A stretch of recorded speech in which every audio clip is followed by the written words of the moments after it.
आप सब जानते हैं कि मुजवज़ा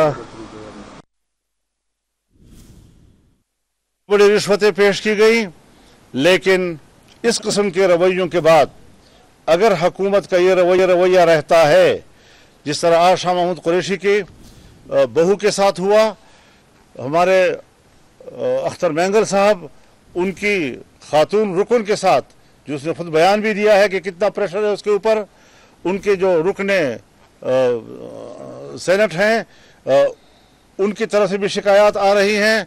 अगर इस किस्म की सूरत हाल बनती है और हुकूमत ये ओछे हथकंडे इस्तेमाल करना चाहती है तो फिर हम उनके साथ मजबूर होंगे कि मुज़ाकरात का प्रोसेस रोक दें और कोई रास्ता हमारे पास नहीं होगा। हम ये बदमाशी मानने को तैयार नहीं हैं।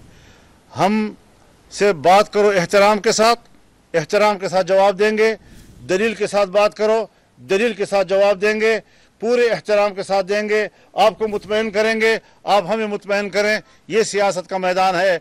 लेकिन जो हरकतें आप कर रहे हैं पाकिस्तान की तारीख में भी हमने ये कबूल नहीं की, आज भी उसको कबूल नहीं किया जा सकता। अगर आपका रवैया बदमाशी का होगा तो फिर हम भी अपना रवैया बदमाशी का जानते हैं। तो इस तरीके से आसान नहीं है कि आप इस किस्म के हमारे साथ खिलवाड़ करते रहें, हमारे खुलूस का मजाक उड़ाते रहें, हमारे नेकनियती का मजाक उड़ाते रहें, हमारी संजीदगी का मजाक उड़ाते रहें। ये नहीं चलेगा। हम वाज़ेह तौर पर उन्हें कहते हैं कि हम सुबह तक इन तमाम सूरत हाल को तब्दील देखना चाहते हैं और अगर तब्दील नहीं किया गया तो हम कल इससे सख्त फैसला भी दे सकते हैं।